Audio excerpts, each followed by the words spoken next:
See very proudly holding up the Welsh flag and surrounding the Union Jack. People in the crowd sending or passing over messages. And he's doing what he would like to do. We heard from Robert Hardman earlier, the King's biographer of a recently released book about King Charles III, that this is the kind of thing he has missed since his diagnosis. He is shaking hands with people in the crowd. And we know he is obviously currently undergoing treatment for cancer.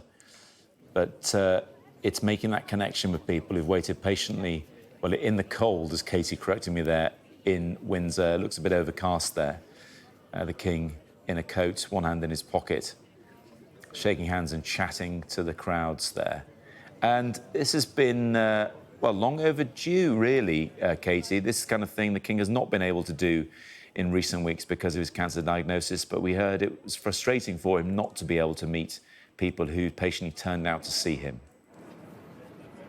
Absolutely, and I think perhaps in terms of his vulnerability, perhaps it is a consideration that he is outside in the open air, so that again sort of helps when it is a sort of public-facing moment like this. But yeah, you're right, he hasn't had the opportunity really to do anything like this since we heard of his cancer diagnosis last month. It is Queen Camilla that has had to step up for most of the events that the King was due to attend, including Maundy Thursday, which was arguably the sort of biggest event that he's had to miss out on up until now. He was, we were told, determined to make it for Easter Sunday today. And what a difference it makes really to see him like this. I think in any of the photographs that we've seen of him and the work that he's been doing in Buckingham Palace, privately on those red boxes, but also in terms of meeting with ambassadors in these more controlled settings, it is nice to see how he is in himself. I think certainly if he wasn't able to do this, doctors wouldn't be allowing him to be out and about. He is out, he's looking strong and steady on his feet.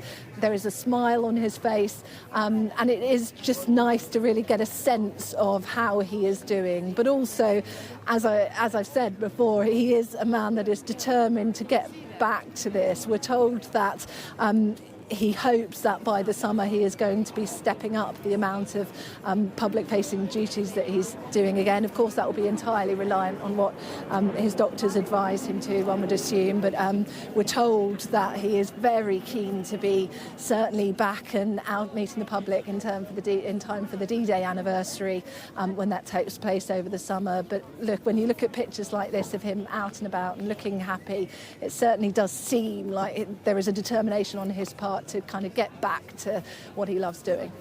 Smiles all round, Katie, as the King and Queen conclude chatting to people, but they really spent some time there shaking hands with practically everybody at the front of those crowds.